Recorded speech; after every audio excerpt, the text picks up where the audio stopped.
आप सबको आत्म भाव से प्रणाम और जय जिनेंद्र कहते हुए आज का स्वाध्याय श्रीमद् राजचंद्र जी के वचनामृत 238 नंबर का वचनामृत उससे आधारित होगा। सबसे पहले ये पत्र को पढ़ लेते हैं, उसके बाद उसका विवेचन करते हुए सत्संग की धारा के अंदर में प्रवाहित होंगे हम। पत्रांक नंबर 238 बम्बई, चैत्रवदी तीज, रवि 1947। उस पूर्ण पद की ज्ञानी परम प्रेम से उपासना करते हैं। 4 दिन पहले आपका पत्र मिला। परम स्वरूप के अनुग्रह से यहाँ समाधि है। आपकी इच्छा सद्वृत्तियों की प्राप्ति के लिए रहती है। यह पढ़कर बारंबार आनंद होता है। चित्त की सरलता, वैराग्य और सत्य प्राप्त होने की अभिलाषा ये प्राप्त होने के परम दुर्लभ है और उनकी प्राप्ति के लिए परम कारुण्य रूप सत्संग का, परम कारण रूप सत्संग का प्राप्त होना तो परम दुर्लभ है। महान पुरुषों ने इस कलिकाल को कठिन काल कहा है। उसका मुख्य कारण तो यही है कि जीव को सत्संग का योग मिलना बहुत कठिन है और ऐसा होने से काल को भी कठिन कहा है। मायामय अग्नि से 14 राजलोक प्रज्वलित है। उस माया में जीव की बुद्धि अनुरक्त हो रही है और इस कारण से जीव भी उस त्रिविध ताप अग्नि से जला करता है। उसके लिए परम कारुण्य मूर्ति का उपदेश ही परम शीतल जल है। तथापि जीव को चारों ओर से अपूर्ण पुण्य के कारण उसकी प्राप्ति होना दुर्लभ हो गया है। परंतु इसी वस्तु का चिंतन रखना, सत्य में प्रीति, सत्य रूप संत में परम भक्ति, उसके मार्ग की अभिलाषा, यही रटन स्मरण करने योग्य है। उनका स्मरण रहने में वैराग्य आदि चरित्र वाली पुस्तकें उपयोगी होगी। वैरागी और सरल चित्त वाले मनुष्यों का संग और अपनी चित्त शुद्धि ये सुंदर कारण है। इन्हीं की प्राप्ति की रटना, रखे रहना देना यही कल्याणकारक है। यहाँ समाधि है। पत्र पूरा होता है यहाँ पर, लेकिन बहुत कुछ कह करके जाता है। ये 8-10 लाइन का पत्रांक हमें लग रहा है कि 8-10 स्वाध्याय तक चलेगा। इतना कुछ इस पत्र के अंदर में बताया गया है। छोटी छोटी बातें, चित्त की सरलता, वैराग्य और सत्य प्राप्त होने की अभिलाषा, ये प्राप्त होना बहुत ही दुर्लभ है। ये सब बातें हम सब सत्संगों के अंदर में लेंगे एक एक पॉइंट के रूप में।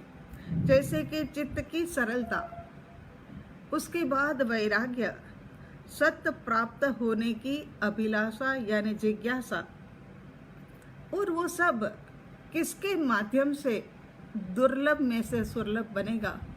तो कहते हैं कि परम कारुण्य मूर्ति के बोध के माध्यम से। जब परम कारुण्य मूर्ति बोध देगी, वो बोध को अपने भीतर में समाएंगे, तब जाकर के चित्त की सरलता, वैराग्य और सत्य की जिज्ञासा, ये तीनों चीज हमें मिल सकती है और मुमुक्षु बनकर के मोक्ष मार्ग के ऊपर यात्रा कर सकते हैं। अब हम एक एक पॉइंट को विस्तार से देखना है।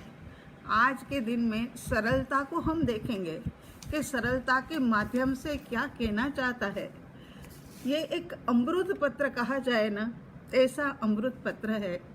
वैसे तो आप कहोगे कि मैं जो भी पत्र लेते हो उसमें आप ऐसा ही कहते हो कि हाँ ये पत्र तो बहुत ही अच्छा है, लेकिन ऐसा ही है, सच में ही ऐसा है कि एक एक पत्र के अंदर में उन्होंने जो बोध दिया है वो अमृत के समान ही है, अमर बना देने वाला ही है। और ये अमृत पत्र की शुरुआत करते हैं। एक बार गांव के एक आदमी शहर के अंदर में अपने मित्र के घर जाते हैं और मित्र के घर पहुंचते पहुंचते करीब करीब रात्रि का समय हो गया है। जाते हैं, मित्र के साथ कुछ बातें करते हैं, बैठते हैं, इधर उधर की कहा सुनी जो होती है वो सब सुन लेने के पश्चात मालिक कहते हैं, उनके मित्र कहते हैं कि चलो तुम्हारा सोने का कमरा तैयार है, आप विश्राम करो, बाकी की बातें आप कल करेंगे। और उनको कमरे की ओर ले जाते हैं। कमरे की ओर ले जा करके बताते हैं कि ये आपका कमरा है, यहीं पर आपने रात्रि विश्राम करना है, रहना है, ये सब बातें बताते हैं। और मित्र चले जाते हैं। ये गांव से जो आया था वो आदमी कमरे का दरवाज़ा बंद कर लेता है और फिर सोने की तैयारी करता है। सोने की तैयारी जब करने लगता है तो सोचता है कि ये जो दिया ऊपर में जल रहा है उसको बंद कर दिया जाए, क्योंकि आज तक उन्होंने ऐसे गांव के अंदर में रहा था कि वहाँ पर दिया ही दिया था, लालटेन होती थी अच्छे घरों के अंदर, वरना दिया होता था और दिए के प्रकाश से ही सारा कार्य शाम के बाद का होता था। रात्रि के सोने के समय पर वो दिए को बुझा देना बड़ा ही आसान था। एक फूंक लगाई और दिया बुझ जाता था। ये गांव के आदमी ने सोचा, ऊपर में जो टिमटिमाता हुआ दिया जल रहा है उसको एक फूंक लगाऊंगा और वो बुझ जाएगा। सोने की तैयारी करने के पश्चात बहुत सारे फूंक, एक नहीं बहुत सारे फूंक और अलग अलग प्रकार से बिस्तर के ऊपर, पलंग के ऊपर चढ़ कर के फूंक लगाते हैं, नहीं बुझता है। फिर उसके ऊपर कुर्सी रख कर के कि अब तो बुझ ही जाएगा, फूंक लगाता है, रुमाल के माध्यम से उधर की तरफ में हवा देता है कि शायद बुझ जाए, लेकिन नहीं बुझा। उसके बाद में जैसे तैसे करके वो रात्रि निकाल दी। सोने की कोशिश करता है लेकिन नींद नहीं आती है। उसे लगता है कि ये दिया बुझे, अंधेरा हो जाए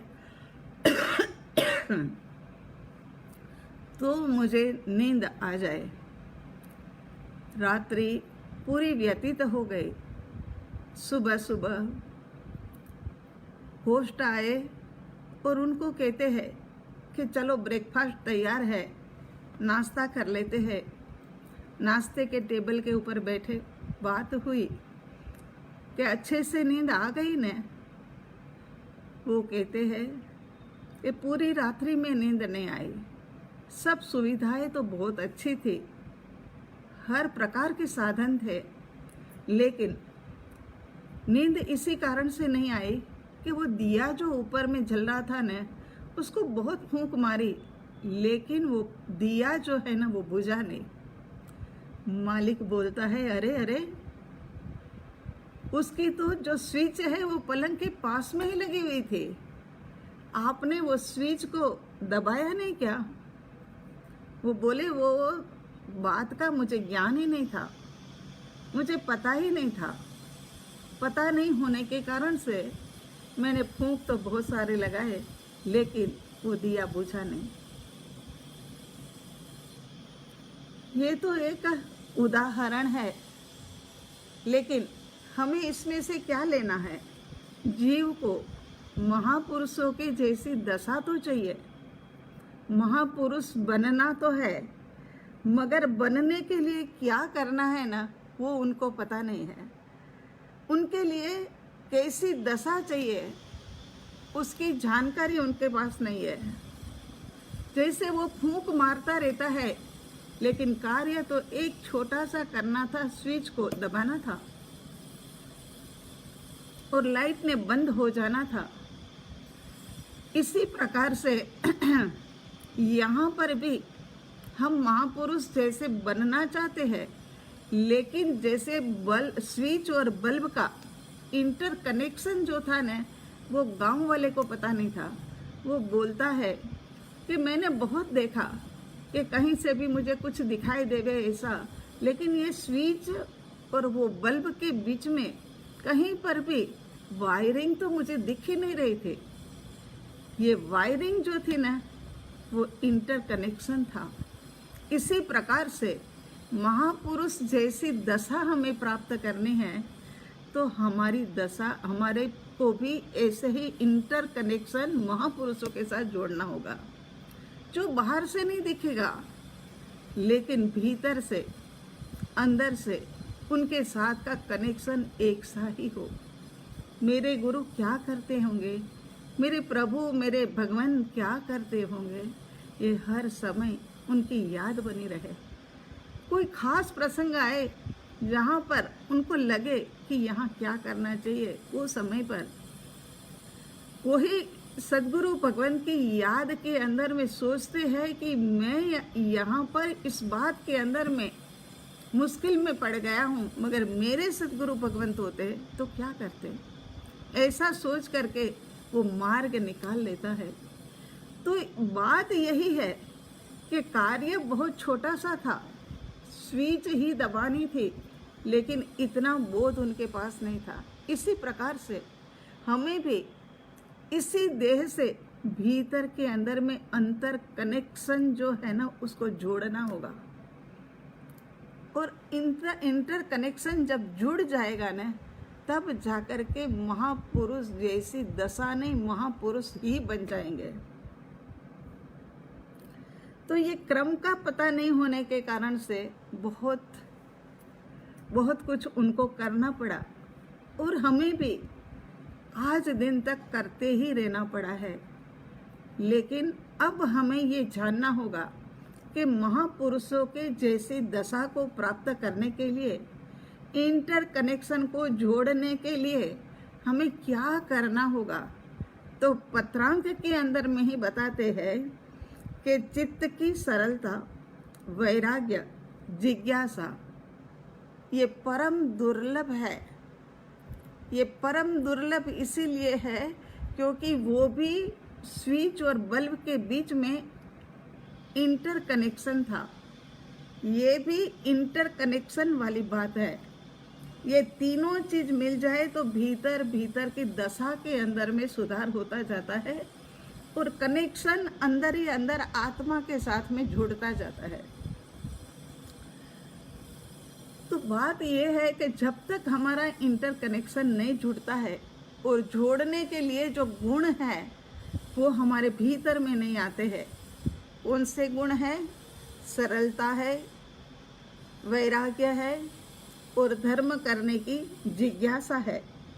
ये तीनों चीज़ें जब तक हमारे भीतर में, ये गुण तीनों हमारे अंदर में खिलते नहीं हैं, तब तक हमारा इंटर कनेक्शन की शुरुआत नहीं होती है। अभी कल परसों की ही बात है, किसी के साथ बात हो रही थी कि आप कहते हो, लेकिन ये पंचम काल के अंदर में ध्यान करना, ये पंचम काल के अंदर में धर्म करना बड़ा मुश्किल है। ये कली काल है, ये ऐसा दुर्लभ काल है ना कि इसके अंदर में धर्म जल्दी से मिलता नहीं है।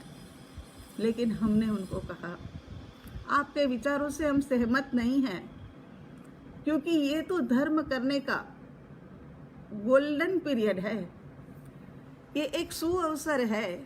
ये सुअवसर के समय पर यदि कर लिया जाए तो इसका फल भी बहुत ज़्यादा मिलने वाला है। बोलते ये आप कैसे कह सकते हो? दुनिया पूरी कह रही है, जहाँ पर हर जगह पर यही बात चल रही है कि पंचम काल बहुत ही कठिन है, पंचम काल चल रहा है, और आप यही कह रहे हो। हमने कहा ठीक बात है, आप समझो पहले, जिनको करना है ना उनके लिए ये पंचम काल भी गोल्डन पीरियड है। तो इसको ऐसे समझ लिया जाए कि जैसे कि चौथे आरे के अंदर में परमात्मा की देशना, देवों के द्वारा समूसरण की रचना होती थी और परमात्मा आकर के देशना देते थे, वो तो सब आप जानते ही हो। तो परमात्मा की देशना अपने समय पर ही होती थी, 4 बजे से लेकर 7 बजे तक सुबह, 4 बजे से लेकर 7 बजे तक शाम को। उसके बाद में यदि आप सुनना चाहो ना तो आप सुन नहीं सकते हो, क्योंकि उसके बाद में वो देशना हमें सुनने को मिलती नहीं है। लेकिन आज हमारे पास कितना कुछ है, हमारे पास बुक्स इतनी सारी है। वो समय था तब तो बुक्स का इतना यूज ही नहीं था, अब बुक्स इतनी सारी है, मोबाइल फ़ोन है, सीडी है, टेप रिकॉर्डर है, टीवी है, सब कुछ हमारे पास है, और उसी के अंदर में सत्संग भरे हुए हैं। परमात्मा की वाणी उसी के अंदर में हमने लॉक करके रख दी है, मगर वो लॉक को खोल करके हम जब भी सुनना चाहे तब सुन सकते हैं। चाहे हम गाड़ी में जा रहे हो और गाड़ी में बैठे बैठे भी हमारा मन करे कि हमें परमात्मा की देशना सुननी है, सत्पुरुषों का सत्संग सुनना है, वो समय पर फट से बटन दबाया और उसी के अंदर में से सत्संग की धारा बहने लगती है। रात, आधी रात के समय नींद नहीं आती है, वो समय पर भी यदि ऐसा होए कि चलो कुछ सत्संग कर लिया जाए, तो हमारे हृदय से भी नज़दीक हमारा मोबाइल फ़ोन होता है ना, वो मोबाइल फ़ोन की स्विच दबाई, सत्संग निकाला और सुनना शुरू कर दिया। कभी कभी ऐसा होता है कि 5 से 10 मिनट का समय है, वो समय पर लगता है कि कुछ सुन लिया जाए, परमात्मा की वाणी के साथ में कनेक्ट हुआ जाए, तो स्विच दबाते हैं और तुरंत ही परमात्मा की वाणी के साथ हम कनेक्ट हो सकते हैं। इससे ज़्यादा सुविधा कहाँ हो सकती है? लेकिन बस भीतर की रुचि जगनी चाहिए। जब तक रुचि बाहर में पड़ी है, मोबाइल में तो बहुत कुछ है, टीवी में तो बहुत कुछ है, सीडी तो कई तरह की अलग अलग बनी हुई होती है, लेकिन उसमें से क्या सुनना, क्या ग्रहण करना, ये तो अपने हाथ की बात है। तो यहाँ पर यही कहा गया कि इसी कारण से हमने उनको ये कहा कि ये तो गोल्डन पीरियड है, जब चाहो तब सत्संग, जब चाहो तब भक्ति, जब चाहो तब ध्यान हमें मिल जाता है। वो समय में ऐसा नहीं था, सारे काम छोड़ करके हमें परमात्मा की देशना सुनने के लिए पहुंचना होता था, और यदि उसमें भी कोई एक्स्ट्रा काम आ गया तब हमारी परमात्मा की वाणी छूट जाती थी, फिर आगे पीछे भी हमें सुनने के लिए मिलती नहीं थी। तो उससे तो इस वक्त ये गोल्डन पीरियड ही कहा जाएगा कि परमात्मा की जो वाणी है ना, परमात्मा की वाणी को सद्गुरु भगवंतों ने हमारे तक पहुंचाई है, और वो ही सद्गुरु भगवंत के माध्यम से ये मोबाइल के अंदर में, ये सीडी के अंदर में, ये टेप रिकॉर्डर के अंदर में, ये फ़ोन के अंदर में, ये बुक्स के अंदर में भरी हुई पड़ी है। इससे ज़्यादा अतिरिक्त हमें क्या चाहिए? तो यहाँ पर कहते हैं कि ये तो गोल्डन पीरियड है, लेकिन जो करना चाहेंगे उनके लिए तो है, उसके लिए पुरुषार्थ भी तो चाहिए। यदि पुरुषार्थ करेंगे तभी तो जाकर के ये गोल्डन पीरियड हो सकता है। तो यहाँ पर कहते हैं कि सरलता, सत्य की प्राप्ति की जिज्ञासा और वैराग्य यदि हो, उसकी प्राप्ति हो जाए, तो समझ लेना कि सरलता हमारे भीतर में कुछ अंशों के अंदर में प्रकट हुई है। यह तीनों गुण प्राप्त हो जाए ये तीनों गुण प्राप्त हो जाए, उसके बाद आवश्यकता है कारुण्य मूर्ति, माने सजीवन मूर्ति। जो सजीवन मूर्ति होगी ना, उनके बोध के माध्यम से हमें ये जो गुण है ना, उसके विकास क्रम को भी जानकारी मिल सकती है, उनके माध्यम से कि ये तीनों गुण किस प्रकार से हमारे भीतर में प्रवेश पा सकते हैं। सरलता का तो अर्थ हमने इतना ही निकाला हुआ है कि मन वचन काया की एक रूपता माने सरलता, और मन वचन काया की वक्रता वो असरलता माने वो मायाचारी। लेकिन ये तो बाहर का व्यवहारिक गुण है, ये बाहर के व्यवहारिक गुण के अंदर में कहा जाता है, लेकिन ये तो आत्मा का गुण भी है। सरलपना, सरलपना कैसे आए, किस प्रकार से हमारे भीतर में ऐसा सरलपना प्रकट हो सके। एक बात बताओ, रंगीन कपड़े ज्यादा मैले होते हैं या सफेद कपड़े? सफेद कपड़े ज्यादा मैले होते हैं ना, रंगीन कपड़े कम मैले होते हैं ना? ऐसा है ही नहीं, दोनों एक से ही मैले होते हैं, रंगीन भी और सफेद भी। लेकिन सफेद के अंदर में बहुत जल्दी से हमें दिखाई देता है, जो मैलापन है ना वो दिखाई देता है, सफेद होने के कारण से हमें वो दिखाई दिया। इसी प्रकार से हमारा अंतःकरण भी हमें शुक्ल शुद्ध, हमें हमारा अंतःकरण भी सफेद बनाना होगा, कर्मों के आवरण से हमें उसे मुक्त करना होगा। अंतःकरण शुक्ल हो जाएगा, अंतःकरण शुभ हो जाएगा, शुद्ध हो जाएगा, तब जाकर के हमें दोष दिखाई देने लगेंगे। यही तो सरलता है, यही तो हमारी सरलता है। अंतःकरण शुद्ध शुक्ल हुआ है, इसीलिए अपने दोष दिखाई दिया, और दोष दिखाई देता है तब भी अपने भीतर के अंदर में एक प्रकार की पीड़ा होनी चाहिए। कह रे मैंने आज ये गलती कर दी, हमारे से आज ये गलती हो गई, ऐसे नहीं होना चाहिए था। सरलता मानी अपने दोषों का स्वीकार, अपने दोषों का स्वीकार करना। यदि जीव के अंदर में जब दोष स्वीकार करने की भूमिका प्रकट होती है, तभी सरलता की शुरुआत होती है। दोष को स्वीकार करने की जो वृत्ति है वो तो अब प्रकट हो गए, लेकिन उसके बाद में उसकी दूसरी स्टेज आती है। दूसरी स्टेज के अंदर में क्या होता है कि दोष तो हमने स्वीकार कर लिए, लेकिन अब दोष को निकालने का पुरुषार्थ हमें करना होगा। ये सफ़ेद रुमाल, इसके ऊपर में दाग पड़ गया, हमने देख लिया कि हाँ ये दाग लग गया इसके ऊपर, और रख दिया, तो ये दाग तो और गहरा होता जाएगा, और ये दाग तो जल्दी से छूटेगा भी नहीं। लेकिन ये दाग को निकालने के लिए सबसे पहले हमें इसको पानी के माध्यम से धोना होगा।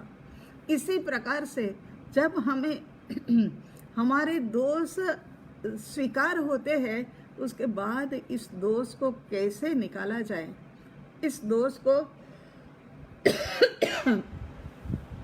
कैसे हटाया जाए उसका प्रयास करना होगा। इस समझ से पहले तो स्वीकार करने के बाद में इस दोषों को निकालना, और दोषों को निकालने के बाद में अब ये दोष दोबारा से कभी ना आए, ऐसा पश्चाताप भीतर के अंदर में होता रहे, तब जाकर के सरलता का गुण प्रकट होता है। समृद्ध शब्द जो है ना, उसका हमने बहुत ही ज़्यादा मिसयूज कर दिया है। समृद्ध ये तो आत्मा के गुणों की बात थी। जब आत्मा के गुण की बात करनी हो, तब ये समृद्ध शब्द, समृद्धि की बात हमें लानी चाहिए थी, लेकिन समृद्ध शब्द का यूज हमने बाहर के अंदर में कर लिया। कोई व्यक्ति अगर बहुत ही धनिक है तो हम कहते हैं कि व्यक्ति बहुत ही धनिक समृद्ध है। किसी के पास में एक से अधिक और 2-4 बंगले हैं तो हमें लगता है कि ये व्यक्ति, ये परिवार, ये है ना बहुत ही समृद्ध परिवार है, इनके पास इतनी ज़्यादा समृद्धि है। इसी प्रकार से हम नाप तोल बाहर से निकालते, लक्ष्मी, अधिकार, ये सब कुछ कितना ज़्यादा है उसके हिसाब से सब, उसी के हिसाब से हम समृद्धि का नाप तोल निकालते हैं। लेकिन नहीं, ये यहीं पर हमने गलती कर दी है। ये तो समृद्धि आत्मा के गुणों के लिए कहा है।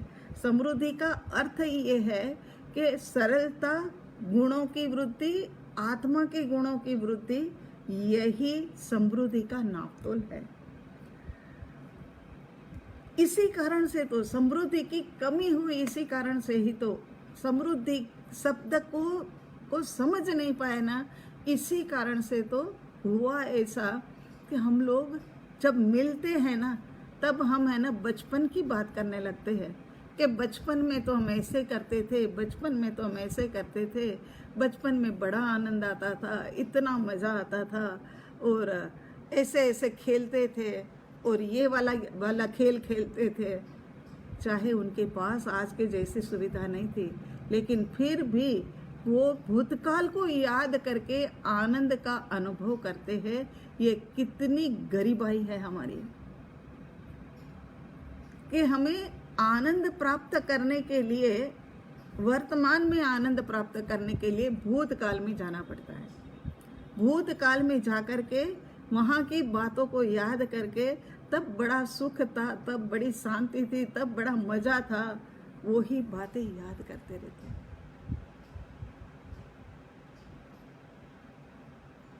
ये आनंद और सुख शांति प्राप्त करने के लिए भूतकाल में जाना पड़े, ये तो बहुत ही मतलब क्या कहा जाए, इसके बारे में तो क्या कहा जाए।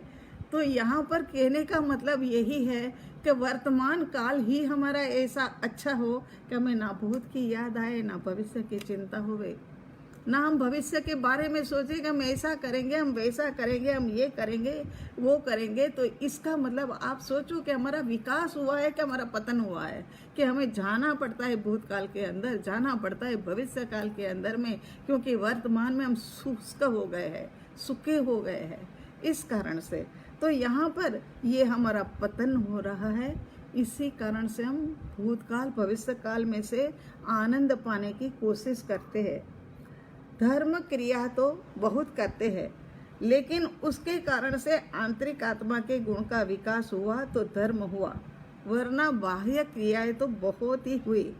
मिथ्या संतोष भी मान लिया, लोगों में वाहवाही भी ले ली, और भीतर की समृद्धि के अंदर में देखो तो क्या इतना बड़ा जीरो, कुछ भी नहीं। भीतर की समृद्धि के अंदर में छोटी मोटी बातें आ जाए और ढेर सारे विकल्प, छोटी मोटी तकलीफ आ जाए और ऐसे तन मन सब से गिर जाना कि अरे हमारे ऊपर ये परिस्थिति की प्रॉब्लम, ये ऐसा समय हमारा आ गया, ऐसा सोच लेना, यही तो गरीबी है, यही तो पतन है। यही तो हमारे पास में धर्म की सामग्री के माध्यम से, धर्म की सामग्री तो इकट्ठी की, धर्म की क्रिया करने के पश्चात हमने इतनी अठाया कर ली, हमने इतने वर्ष तप कर लिए, हमने ये कर लिया, हमने वो कर लिया, हमने इतने उपध्यान तप कर लिए, लेकिन भीतर में अपने से कनेक्शन कितना जुड़ा, ये सबसे पहले महत्वपूर्ण है। सोचो तो सोचो कि अपने भीतर में उम्र के साथ साथ में अब हमारा पड़ाव, अंतिम पड़ाव किसी का भी हो सकता है, तो अंतिम पड़ाव के ऊपर आकर के हमने प्राप्त क्या किया, हमने क्या पाया, क्या खोया, कभी सोचा है क्या? जब इतने अच्छे दिन आ जाए कि कोई काम नहीं, कोई फुर्सत नहीं, बाहर जाना नहीं, बाहर से आना नहीं, किसी भी प्रकार का काम नहीं होते हुए भी, कोई प्रक्रिया नहीं होते हुए भी हमें धर्म के अंदर में, अपने आप के अंदर में कनेक्शन जुड़ने का अवसर अभी भी नहीं मिला है, ऐसा हमें लगता है। भीतर के अंदर में कनेक्शन जोड़ो इन दिनों के अंदर में, धर्म तो एकांत में आनंद और शांति की अस्खलित धारा बहा देता है। एकांत के अंदर में भी कोई नहीं है तो मैं और मेरा आत्मा हूं ना, मैं भीतर में मुझे आनंद के लिए ये तो मेरी अस्खलित धारा बह ही रही है। यहाँ कभी भी ये धारा खंडित होने वाली है ही नहीं। इस प्रकार का ये शुद्ध स्रोत बह रहा है और वही समृद्ध है जिनके भीतर में ऐसा शुद्ध स्रोत बह रहा है। आहा, धन्य है वो जीव कि जिनके भीतर में ऐसा शुद्ध स्रोत बह रहा है। तो यहाँ कहते हैं कि समृद्ध व्यक्ति वो ही है जिनके भीतर के आंतरिक गुणों का उघाड़ होने लग गया है। उनके पास में अब चाहे बड़ी से बड़ी तकलीफ आए तो भी छोटे से छोटा विकल्प नहीं है। जब तक समृद्ध नहीं थे छोटी सी तकलीफ आती थी और ढेर सारे विकल्प आ जाते थे, बड़े बड़े विकल्प आ जाते थे। अब बड़ी तकलीफ आ गए तब भी छोटा सा भी विकल्प नहीं है। ये तो जो होना था वो ही हुआ है, जैसे होना था वैसे ही हुआ है, उसमें क्या। ये निर्जरा करने के लिए, समझ पूर्वक की निर्जरा करने के लिए तो हम यहाँ आए हैं। भुगतान करके तो निर्जरा करते हैं, लेकिन भुगतान करके निर्जरा करते हुए तो न जाने कितना समय निकल जाएगा। ये समझ पूर्वक ध्यान और स्वाध्याय के माध्यम से, समझ के माध्यम से जो निर्जरा करी जाएगी ना, वो ही निर्जरा फटाफट हो सकेगी और जल्दी से हम मोक्ष मार्ग के रास्ते के ऊपर आगे चढ़ने लग जाएंगे। तो यहाँ पर कहते हैं कि जैसे हम अकेले में है ना, वैसे ही हम भीड़ के अंदर में हैं, और जैसे हम भीड़ के अंदर में है ना, वैसे ही हम अकेले के अंदर में है। ऐसा हमारा जीवन होना चाहिए। इसको कहते हैं सरलता, इसको कहते हैं सरलता। तो आगे कहते हैं कि अच्छा होने के लिए जीवन मिला है, अच्छा दिखने के लिए नहीं। अच्छा दिखने के लिए ये जीवन नहीं मिला है। दिखाना किसको है? आत्मा के ऊपर लगे हुए कर्म मल को हटाना है और अच्छा जीवन जीना है, और जीवन मिला ही इसीलिए है। बाकी तो क्या है कि अच्छा दिखने के लिए तो बहुत सारे लोग जीते हैं, बहुत दिखने के लिए तो जीते हैं, वो ही पाखंडी है, वो ही मायावी है, वो ही कपटी है, वो ही टेढ़ी मेढ़ी चाल चलने वाले हैं। तुम्हारे पास थोड़ा सा ही समय है, थोड़ा सा ही समय है तो भी ध्यान कर लो, स्वाध्याय कर लो, जो भी मिलता है वो कर लो। यहाँ पर कहते हैं कि पाप क्रिया तो बहुत कर ली, 99 अतिचार लगाए, 18 पापस्थानक का सेवन तो दिन भर में करते रहे। न जाने कितने छोटे मोटे तो कई तरह के पाप दोष हमारे जीवन के अंदर में लगते ही रहे, लेकिन फिर भी परम कृपालु देव ने क्या कहा? परम कृपालु देव ने कहा कि मानादिक शत्रु महा निज छंदे न मराए, चाहता सतगुरु शरण में अल्प प्रयासे जाए। माने कहते हैं कि 18 पापस्थानक ने आपका कुछ नहीं बिगाड़ा है, 99 अतिचार के माध्यम से कुछ नहीं, लेकिन मानादिक शत्रु को हटाएंगे। जब हम मानादिक शत्रु को दूर करेंगे तब करने की आवश्यकता है, लेकिन ये मानादिक शत्रु कब जाएंगे? जब हम कारुण्य मूर्ति के बोध को प्राप्त होंगे। ये बहुत बड़ा काम है यार, कारुण्य मूर्ति के पास जाना। यही तो बहुत सारा मान कसाई तोड़ता है। जब मान कसाई टूटता है तब जाकर के हम उनकी शरण के अंदर में जाते हैं। तो यहाँ कहते हैं कारुण्य मूर्ति के बोध से मानादिक शत्रु मरते हैं, अधर्म मरता है, अधर्म समाप्त होता है और धर्म का जन्म होता है। जहाँ कुछ जाता है वहाँ कुछ आता भी है, और जहाँ कुछ आता है वहाँ पर कुछ जाता भी है। सब कुछ होता है, घटना तो इस प्रकार से होती है, लेकिन मान कसाई मनुष्य के अंदर में बहुत ज़्यादा है। ये हमारी सबसे बड़ी वीकनेस है, और हम आपको बार बार बताते हैं। महाविद्य क्षेत्रम के अंदर में जब शिविर हम लगाते हैं तब भी हम कहते हैं कि मनुष्य के अंदर में मान बहुत अधिक है। मान कसाई की तीव्रता मनुष्य के अंदर में है। देव गति के अंदर में लोभ कसाय, तिर्यंच गति के अंदर में मायाचारी और नरक गति के अंदर में क्रोध। ये सब के सब जो कसायों की तीव्रता एक एक गति के अंदर में एक एक प्रकार के कसायों की तीव्रता। इसी कारण से ही हम किसी के कहाँ से आया है ये जीव और कहाँ ये जाएगा, ये यदि हमें पता लगाना हो तो बड़ा ही आसान है कि वो कहाँ से आया है और कहाँ जाएगा। ये गुणों के साथ में मिलान कर लो। अगर बहुत बहुत ज़्यादा लोभी है तो समझ लेना कि देवलोक से आया है। बहुत ज़्यादा मायावी है तो समझ लेना कि ये तिर्यंच गति से आया है और आगे भी तिर्यंच गति में ही जाएगा, क्योंकि जो उदय काल है ना उसके साथ वो मिक्स हो जाता है। मिक्स होने के कारण से जहाँ से आया है वहाँ पुनः उसको जाना पड़ेगा, क्योंकि उनके कर्म की निर्जरा नहीं हो रही है।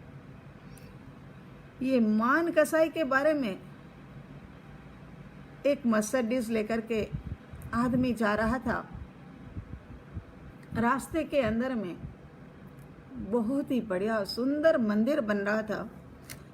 आहा, मार्बल का मंदिर, और मार्बल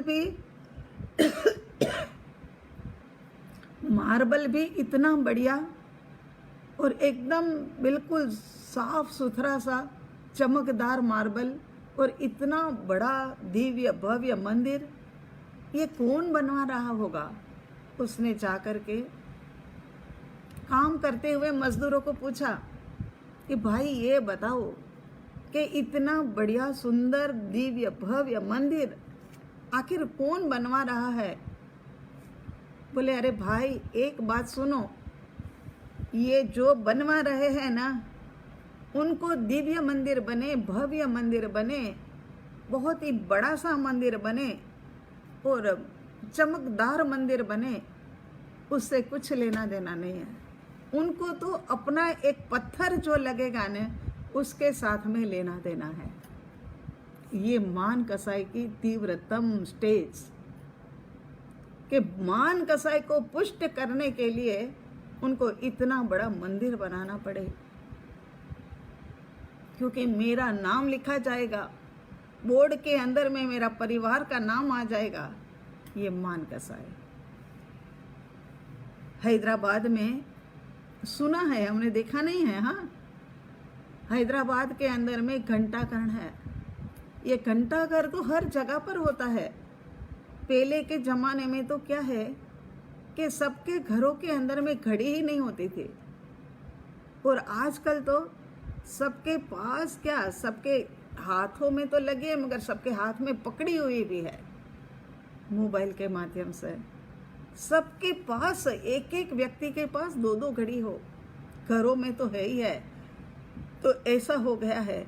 लेकिन वो समय था जब घंटाघर की घड़ी के डंके बजते थे, उसी के साथ में अपने जीवन को मतलब सही तरीके से कि ये 1 घंटा बजा 1 बज गया, 12 घंटे बजे 12 बज गया, उसी के साथ में नाप तोल करते थे और उसी के हिसाब से चलते थे। तो ये घंटाघर हैदराबाद का जो है वहाँ पर बहुत बड़ा सा घंटा वो लगा हुआ है, क्लॉक लगी हुई है, और वो घड़ी के अंदर में देखा जाए तो इतने सारे नाम लिखे हुए हैं, इतने सारे नाम लिखे हुए हैं कि वो घड़ी के अंदर में कितने बजे है ना वो इंसान देख ही नहीं पाता है। ये क्या कारण है? मान कसाई। मान कसाई के कारण से तो हमें कैसा होना चाहिए? सरल होना चाहिए। याद आती है वो बात, श्री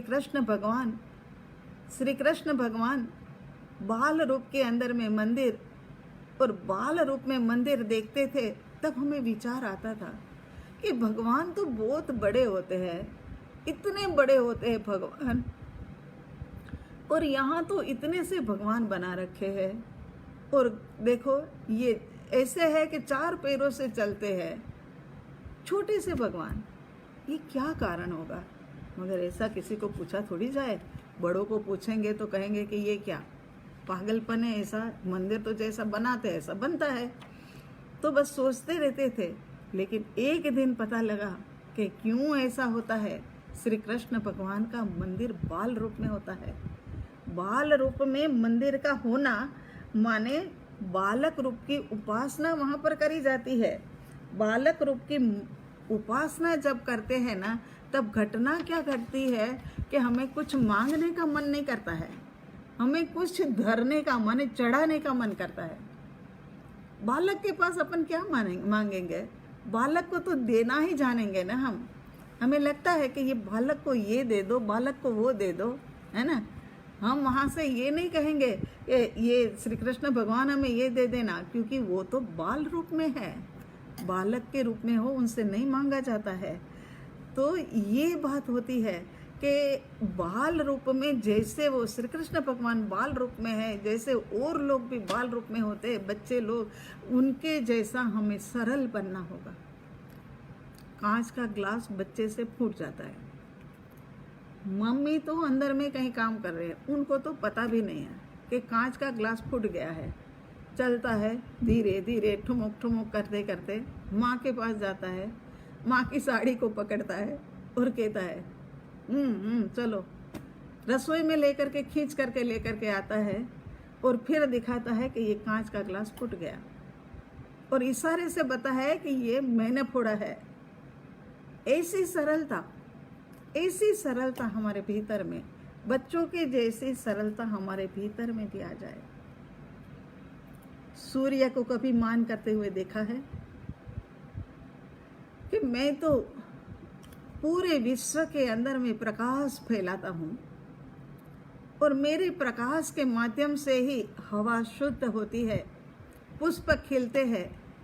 और पुष्प को कभी ऐसा देखा है करते हुए कि जब पुष्प तभी खिले कि जब उनके पास से कुछ लोग गुजरे, क्योंकि जब उनके पास से लोग गुजरेंगे ना, तभी जा कर के क्या है कि मेरे में से खुशबू आएगी और लोग मेरी वाहवाही करेंगे। ऐसा सुना है?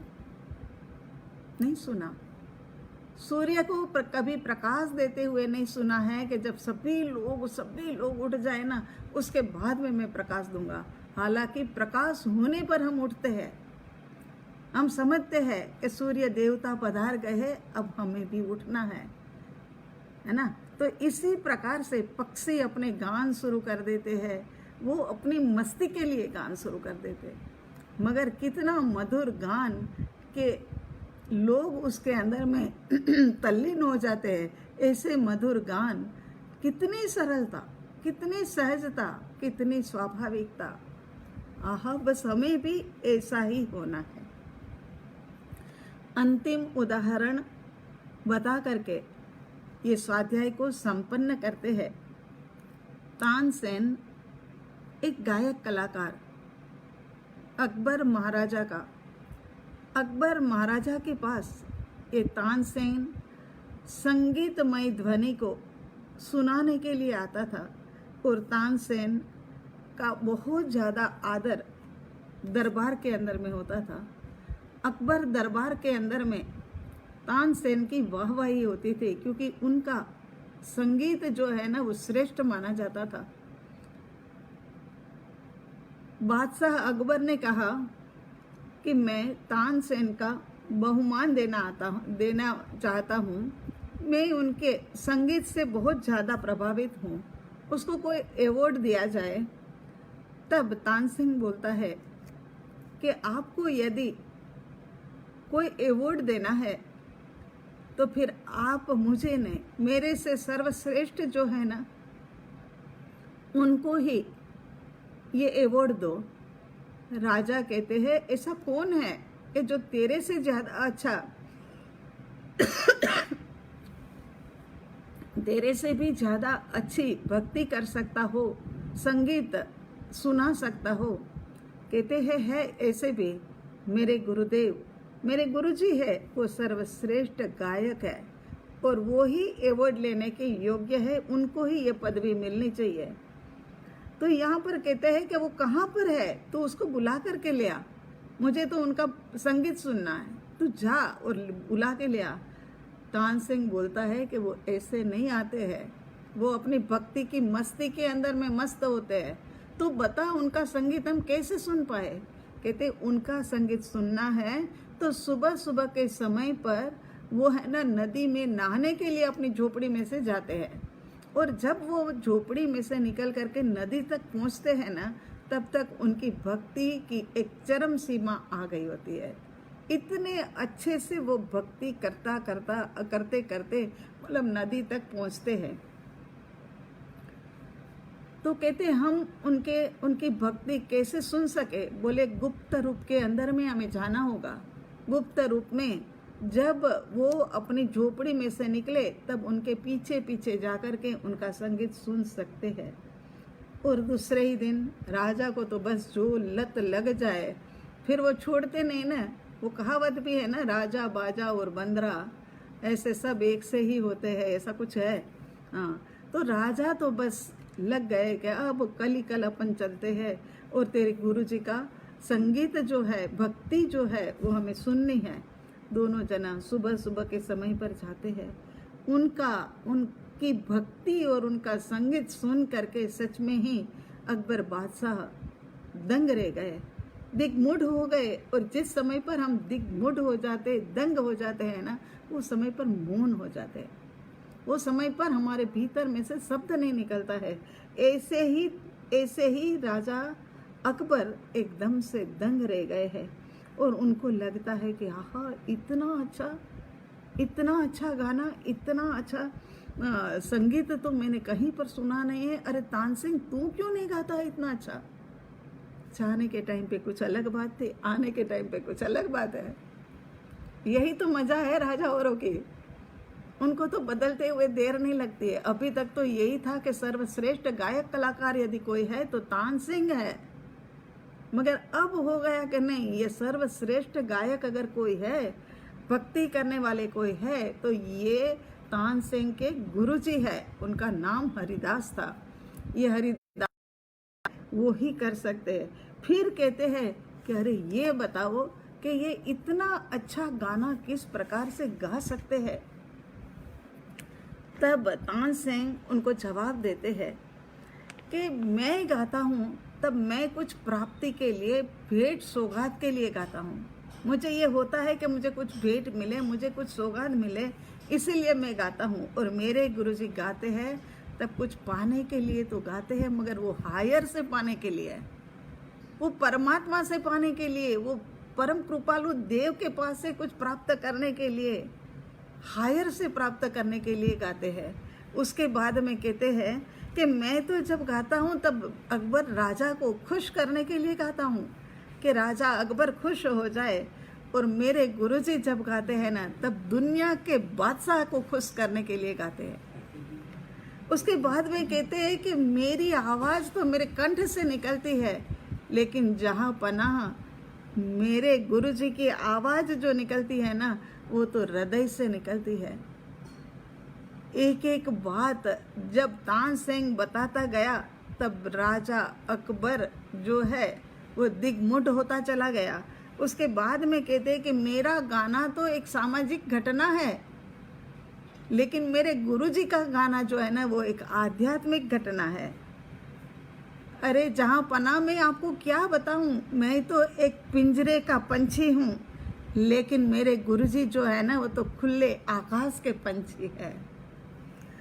मैं तो एक मानार्थी हूँ, मैं तो मान का पोषण करने के लिए गाता हूँ, लेकिन मेरे गुरु भगवंत जो है वो तो मुक्ति के लिए गाते हैं।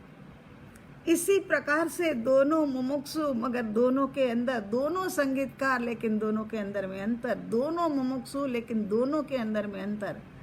एक मुमुक्षु तो नदी के किनारे पर जाता है इसीलिए कि ये नदी को पार करके सामने किनारे तक पहुंच जाए, और दूसरा मुमुक्षु जाता है कि नदी के घाट के ऊपर ही, नदी के किनारे के ऊपर भी चलते रहे और वहाँ का वातावरण का जो है ना वो मजा ले लेवे। ये जो मानार्थी होते हैं वो इस प्रकार से होते हैं। तो यहाँ कहते हैं अकबर राजा सच में ही बहुत ही प्रभावित हुए गुरु हरिदास जी को देख करके, उनकी उनकी इस भक्ति को देख करके, सुन करके उनको बहुत ही आनंद आया। यही तो बात है कि सर्व दोष को घटाना है तो मान कसाई को हटाना पड़ेगा, सरल होना पड़ेगा। और सरलता कब आएगी कि सर्व दोष का पाप घटेगा, तब जाकर के सरलता का गुण प्रकट होगा। ऐसा सरलता का गुण प्रकट करके, सरलपना अपने अंदर में प्रगटा करके हमें भी समृद्ध होना है। बाहर की समृद्धि तो यहीं के यहीं रह जाने वाली है, धरी की धरी रह जाएगी, लेकिन भीतर की समृद्धि जो है ना, वो हमारे साथ में जन्मों जन्म तक चलेगी और वो सिद्धालय का स्वामी बना देगी। बस जल्द से जल्द आपका हमारा सबका पुरुषार्थ उठे और सिद्धालय के स्वामी बन जाए, ऐसा पुरुषार्थ चले, यही मंगलमयी भावना करते हैं। अगले इस सत्संग के अंदर में आगे का और देखेंगे, एक एक गुण को लेंगे, एक एक बात को सुनेंगे। बहुत ही अच्छी बात परम कृपालु देव ने ये 32 आगमों का सार इसके अंदर में समाना है। एक बात को लिखने के लिए उनको कितना मतलब अंदर के अंदर में काफी कुछ डालना पड़ा होगा, इतना बोध डालना पड़ा होगा। सरलता माने सरलपना, ये 32 आगम है, 32 आगम। ये 32 आगम का सार हमारे सामने है और 32 आगम को सुनने के लिए एक एक शब्द को खोलना पड़ेगा। कितना मज़ा आ जाएगा। ऐसा मज़ा प्राप्त करने के लिए बार बार हम मिलते रहे, उसी उम्मीद के साथ में अब थोड़ा सा ध्यान भी कर लेते हैं। ठीक है।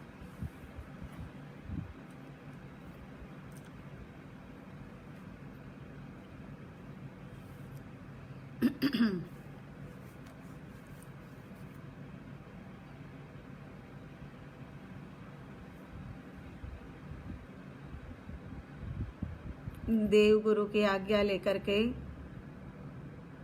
शांत और स्थिर होते जाइए। शांत और स्थिर।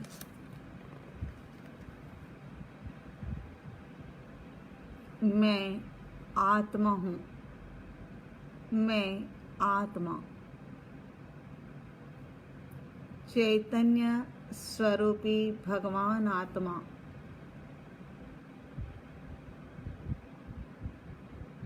वर्तमान समय में कर्म के कारण से मैं इस देह के भीतर विद्यमान हूँ। अब ये समझ आ रही है कि देह और मैं दोनों अलग अलग है, जुदा जुदा है। धर्म तो बहुत बार मिला, मगर धर्म का सच्चा स्वरूप इस जन्म में समझा और इसी स्वरूप को प्राप्त करने के लिए पुरुषार्थरत उपयोग को समेट लीजिए।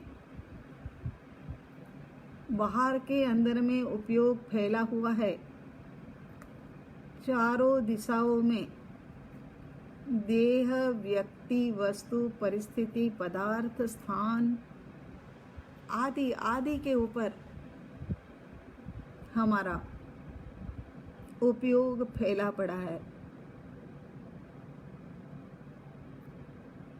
वो व्यर्थ में ही जा रहा है।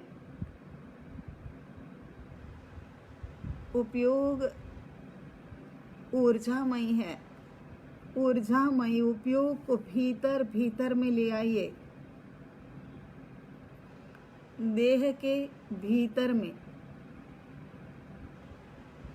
वेद ज्ञान के माध्यम से आज हम जानेंगे कि देह अलग और मैं आत्मा अलग, दोनों के गुण धर्म भी अलग, और गुण धर्मों के माध्यम से ध्यान करके दोनों का जुदापने का अनुभव करते हुए स्व के अंदर में स्थित हो जाएंगे।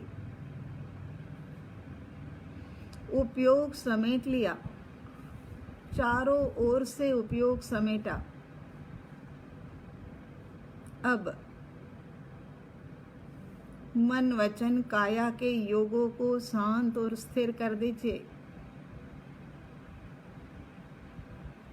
चित्त बुद्धि अहंकार को भी शांत और स्थिर।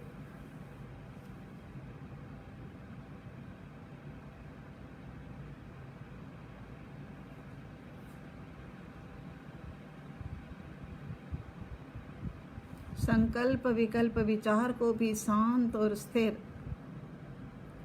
ये जब अशांत और अस्थिर हो जाते हैं, बाह्य की व्यक्ति वस्तु के प्रति मोह के प्रभाव के कारण से आसक्त हो जाते हैं, तभी जाकर के हमारी आत्मा की अनमोल ऊर्जा बाहर के अंदर में बिखर जाती है।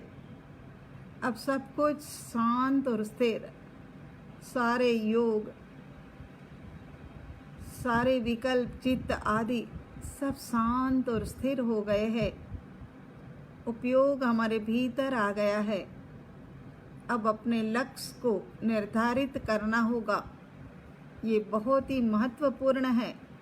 जो हम चाहते हैं उसको बार बार याद करना, बार बार उस लक्ष्य की दृढ़ता करना। सबका लक्ष्य अपना अपना अलग होता है, लेकिन हमारी साधना, स्वाध्याय, सत्संग, भक्ति इत्यादि केवल एकमात्र कर्म निर्जरा करके सम्यक दर्शन पाने के हेतु ही है।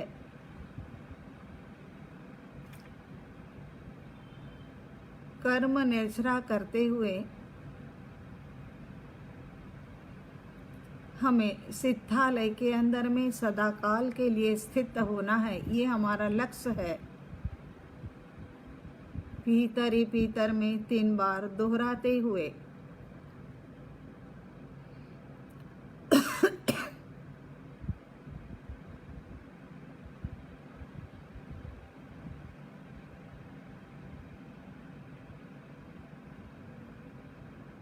इसके बाद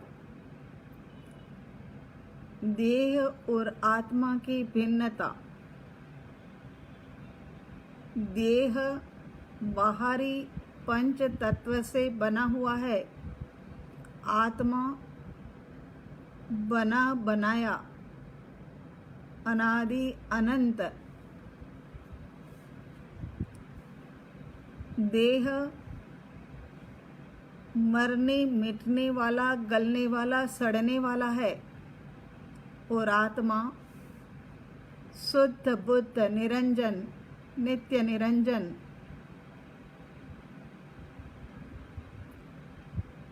देह पंच तत्व से बना है, लेकिन पंच तत्व किस प्रकार से देह में फैला है उसको आत्मा के माध्यम से लाइव के अंदर में जानेंगे, देखेंगे।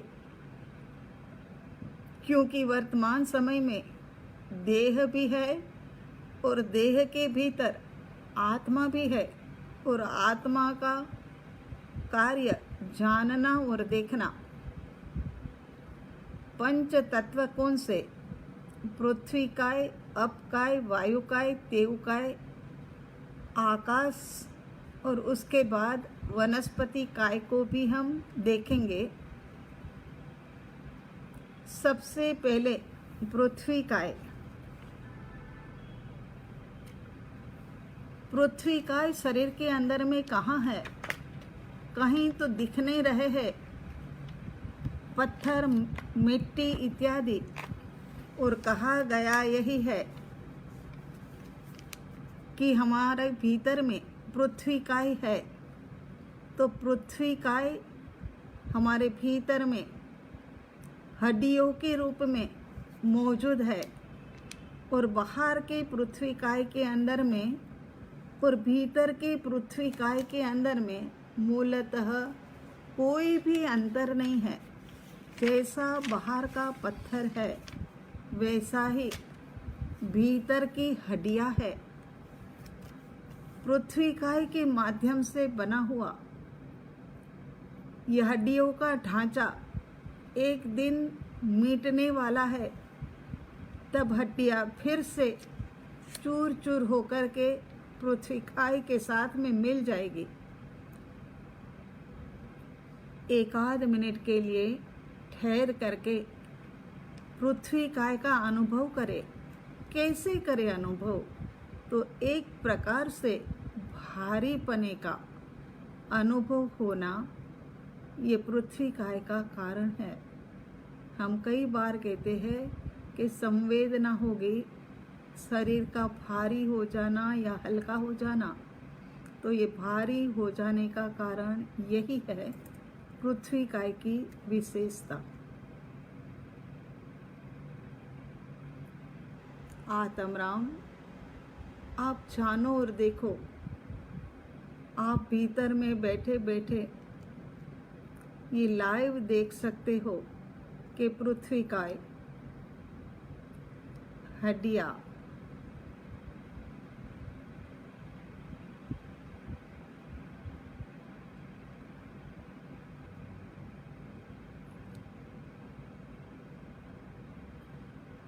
ज्ञाता दृष्टा भाव में रहकर के जाना, देखा और अनुभव किया। उसके बाद पृथ्वी काय के बाद में पानी काय, शरीर के भीतर में 72,000 नाड़ियां, उसके अंदर में बहता हुआ प्रवाही, वही पानी काय है।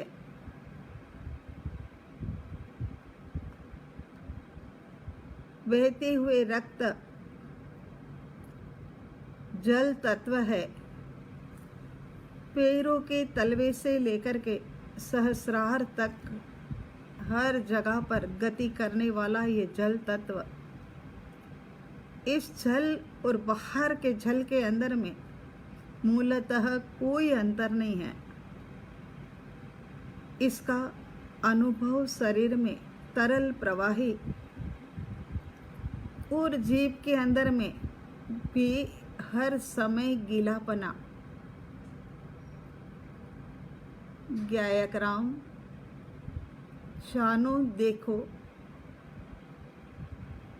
अनुभव करो। 30 सेकंड का समय, आप भी जानो, देखो, अनुभव।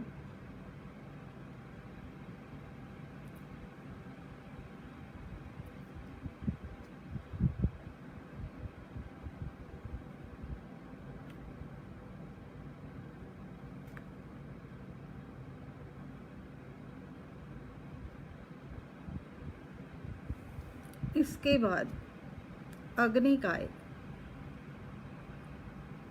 उष्णता का अनुभव करे, जो समग्र नस नाड़ियों के अंदर में व्याप्त है। उष्णता, इसी कारण से तो हमारे शरीर का तापमान 98 डिग्री फ़ारेनहाइट रहता है।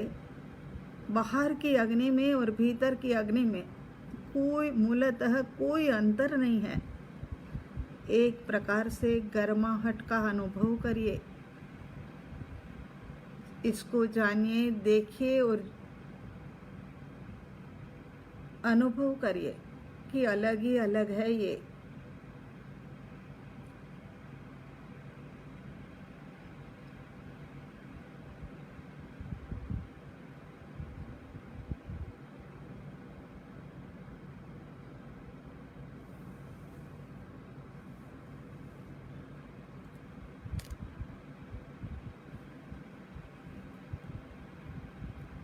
इसके बाद वायुकाय।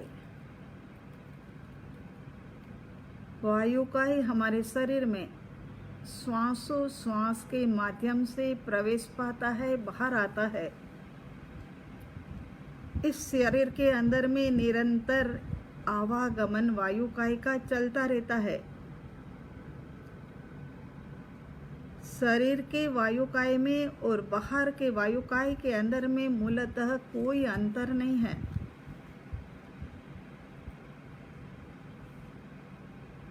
30 सेकंड के लिए अनुभव करें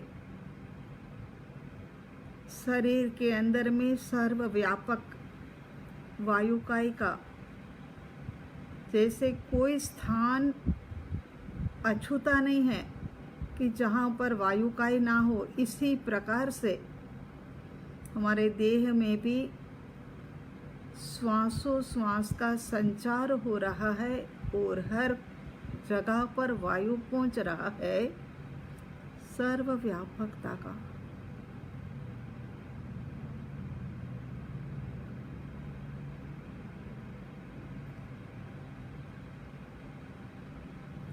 आत्मा से अलग जाना, देखा और समझा।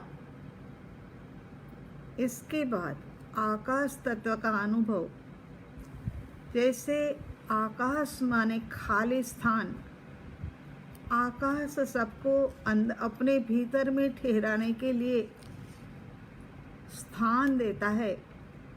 इसी प्रकार शरीर में भी आकाश है, उसी के अंदर में हमारे शरीर के सारे अवयव ठहरे हुए हैं, अंग ठहरे हुए हैं। हमारे शरीर के अंदर में हृदय है, फेफड़े है, लीवर है, किडनी है, आदि आदि सब जो है वो आकाश के कारण से ही, आकाश गुण के कारण से ही ठहरे हुए हैं। अनुभव करें आकाश तत्व मूलतः बाहर के आकाश में और भीतर के आकाश में कोई अंतर नहीं है। अंतर ध्वनि का एहसास करें 30 सेकंड।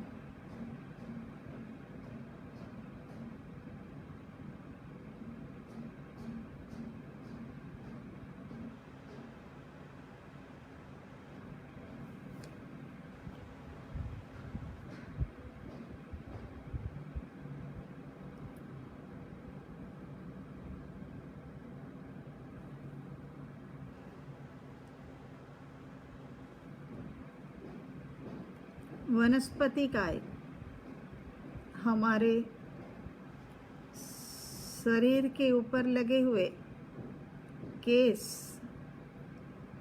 और नाखून, ये दोनों वनस्पति काय है। अपने आप से बढ़ते रहते हैं। वो हमारे शरीर के साथ जुड़े हुए हैं मगर जुदा भी है। बाहर के वनस्पति काय भी मूल से पानी को, खुराक को ग्रहण करके अपना निर्वाह करता है। इसी प्रकार से बालों को और नाखून को कुछ अलग नहीं दिया जाता है, वो बढ़ते रहते हैं। बाहर के वनस्पति काय और भीतर के वनस्पति काय में कोई अंतर नहीं है। 30 मिनट के लिए आत्मा से जुदा जानो, देखो, अनुभव करो। आत्मराम, ज्ञान आपके पास है। आप जिसके भीतर में बैठे हो उसका बाहरी स्वरूप देह रूपी मंदिर पंच तत्व से बना हुआ।